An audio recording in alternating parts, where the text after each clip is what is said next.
everyone to another episode of Podium Stories. Today we have a really special guest in the building. You might know him. His name's John Lee Dumas. He's the host of Entrepreneurs on Fire, an award-winning podcast where he interviews inspiring entrepreneurs who are truly on fire, like Michael Jordan, now that we're watching The Last Dance. He has over 2,500 episodes under his belt, over 1 million listens a month, and 7 figures of annual revenue coming from the podcast and other sources. JLD is just getting started though. So if you guys want to know more about him, check out eofire.com. And you'll love what you see over there. But with you, John Lee Dumas. Marty in the house. John, how's it going, man? You know, Puerto Rico's sun is shining. Our birds are singing. Life is good. That's good. That's good. Happy to have you, man. It's a pleasure. Excited to be here. Thanks for hosting me. Absolutely. So I've already introduced you to save time. So I want to be very respectful of this 15 minutes. So if you're down, we can get right into it. I am down, brother. Let's do this. Awesome. So the first thing that I want to ask you was a very tactical advice for myself as an early podcaster in the game. If you had to go back you don't have the audience that you have right now, you don't have the connections, you don't have the JLD brand, what's the advice that you would give someone for the first 12 months of starting a podcast? Only focus on solving one problem for a specific niche of listeners. Like right now, it's 2020. There are 850,000 podcasts out there. About 750,000 of them are all the exact same thing. Let me get entrepreneurs on the show and asking them the exact same questions that everybody's been asking all these years. And they'll answer the exact same questions 1,000 times. And it's just like a weak replica and duplication of things that have been out there. But like those podcasts that can win in 2020 and beyond are those that say, you know what, I'm going to be a specific show serving a specific niche and solving a specific problem for my listeners. Those podcasts win. They win because they're different, they're unique, and they're solving real problems. Do you think you find out that niche eventually and you grow into it? Or it comes from the beginning and then you just keep going at it?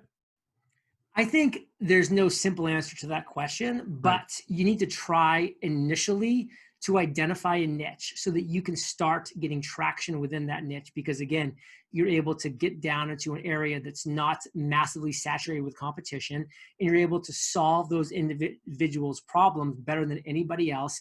And then you need to engage with them, ask them what their biggest problems are, and use that information they're giving to you to really, make sure either A, you're in the right niche, or help you shift and adjust and pivot into what actually niche you need to be in, what actual problems you need to be solving based off of that feedback from your listeners. I love that. And I use you as somebody that I look in the mirror to get better at as a host. You have over 2,500 episodes under your belt. What do you do as a host now? What are the things you made a conscious effort to improve on versus you as a host when you got started? The biggest thing that I focus on as a host is I say to myself, who's my perfect listener? Who is my avatar? And that person is Jimmy. He's 40 years old. He has a wife and 2 kids, ages 3 and 5. He has a 25-minute commute to work. Like, I know my perfect listener amazingly well. And so every single time I'm interviewing somebody, I'm not interviewing them as John Lee Dumas, because guess what? I'm 8 years into my business. I've been making multiple millions of dollars a year for 8 years now.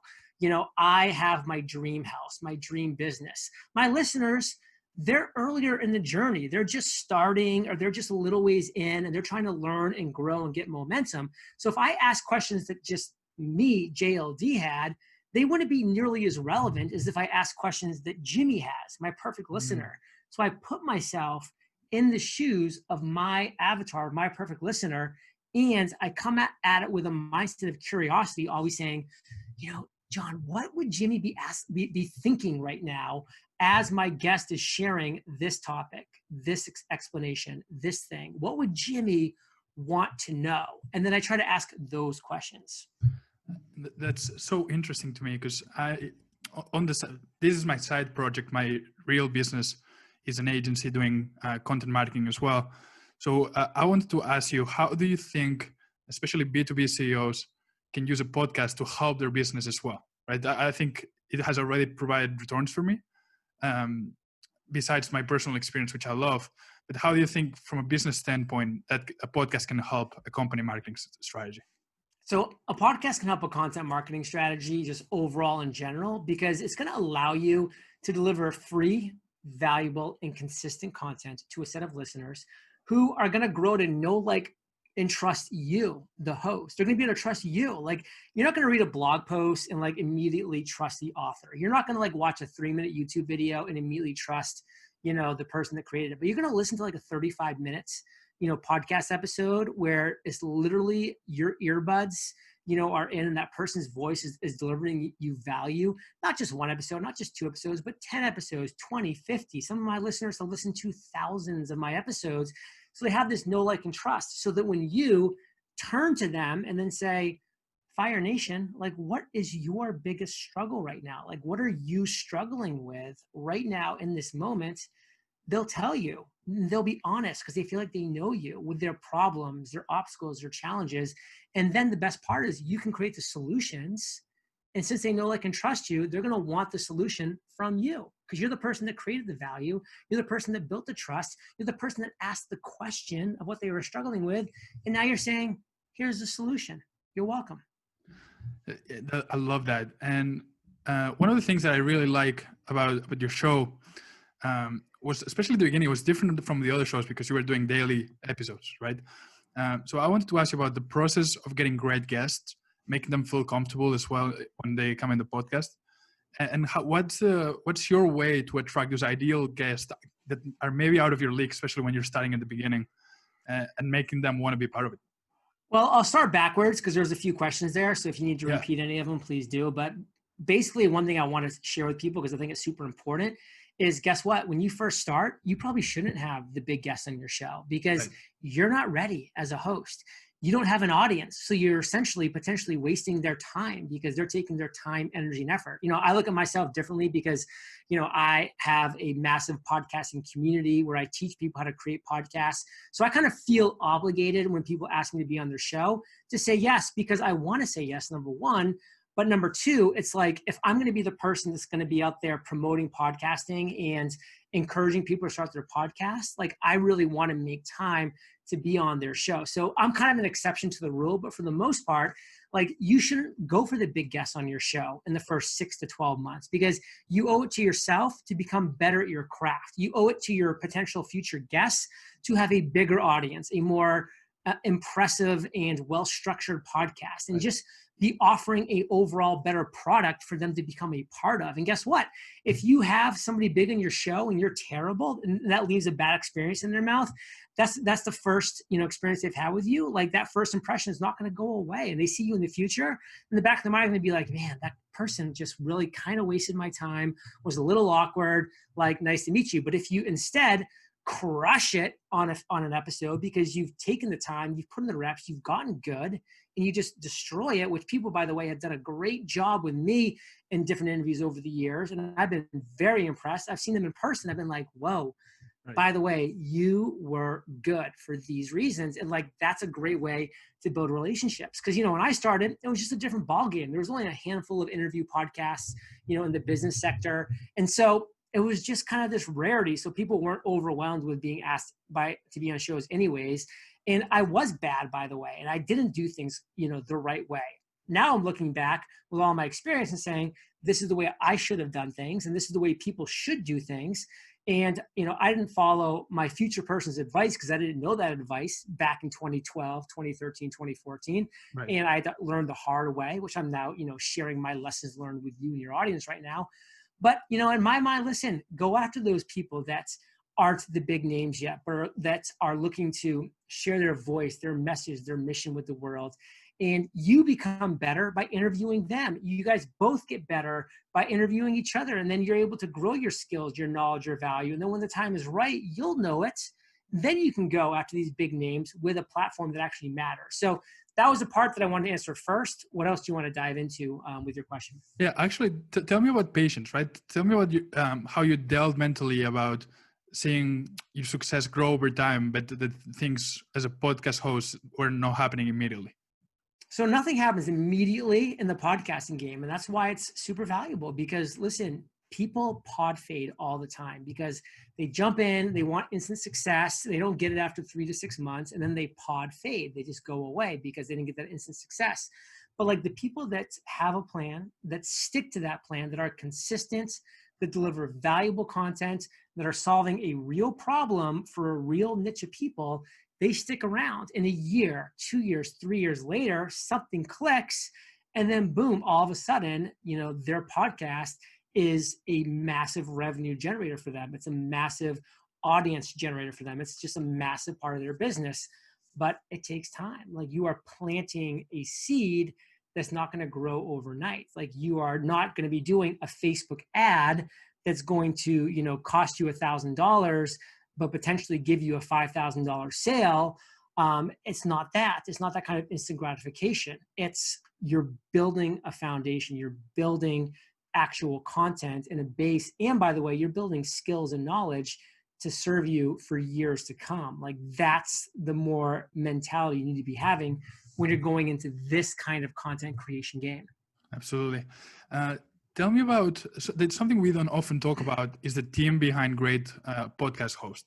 So tell me about the team behind you and how you leverage them. What do you outsource and how they help you make your life easier? I mean, it's really important as the entrepreneur to know what your zone of fire is. Like, what is the thing that you do that you have to do that nobody else can do? Like, you need to do those things. Everything else, you should try to be building a team around it so that you are being able to double, triple, quadruple down on your zone of fire and let other people handle the other parts of your business. So, I have a great team. I've got my business and life partner, Kate. She handles a ton of the back end, the organizational side of things, all of those different areas. I have a personal assistant, who does like my editing, my uploading, like all the technical stuff for the podcast. We have 2 other virtual assistants who handle social media, day-to-day interactions via email, support, all of this different stuff, our Facebook group, management.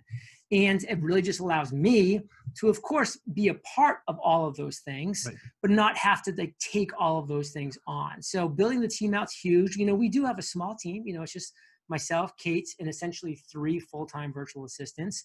And of course, we do have some independent contractors that do different things with our business as well, but kind of on a case-by-case basis. And that's what the team looks like. What about in terms of research for guests, right? Because you're bringing in guests so often. Does somebody help you with the research to make sure you're prepared? Or is that something that you do by yourself? There's a lot of different schools to thoughts when it comes to researching a guest. And I think there's no right or wrong way to do this. I think the people that spend hours researching a single individual guest, power to them. Like, that's awesome. I'm sure you have a lot of really interesting things that happen in that episode as a result of your in-depth knowledge of that.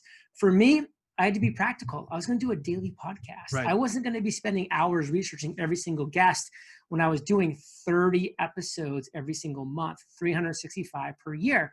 So instead I said, you know what would this look like if it was as simple as possible? It's like a Tim Ferriss line that I definitely do love. Like, what would this look like if it was easy? And for me, I was like, well, I would do no research. Right. And then I said, well, what's the positives on that? Because there's obviously some negatives, but what are the positives? Well, I wouldn't have to do any research. And number 2, I would actually be going into the episode as clueless as my listeners, because my listeners aren't doing research on my guests. Great point. So now I'm able to ask the questions that my listeners have, because I have the same questions because I don't know anything. I'm curious. I'm going to ask those questions much more likely because there is a thing called the curse of knowledge. Like, when you have knowledge, even if you kind of try to push it off to the side, you still have that knowledge. And it's very likely you won't ask the questions that you probably need to be asking because you just assume your listeners know because you know the information. Right. They probably do as well. But a lot of times that's not true. So I do 0 minutes, 0 seconds of research for any of my guests. I never have, I never will. And I literally, for most of my guests, as I'm hitting the call button, am reading their 30-word bio, and that's the only thing that I know about them. I love that. John, I want to be respectful of your time, so we have to let you go. We'll put the links for our listeners, but I wanted to say thank you for being here, and I really appreciate your time. Very much welcome. Thanks for having me on, and have a wonderful day. Take care. You too.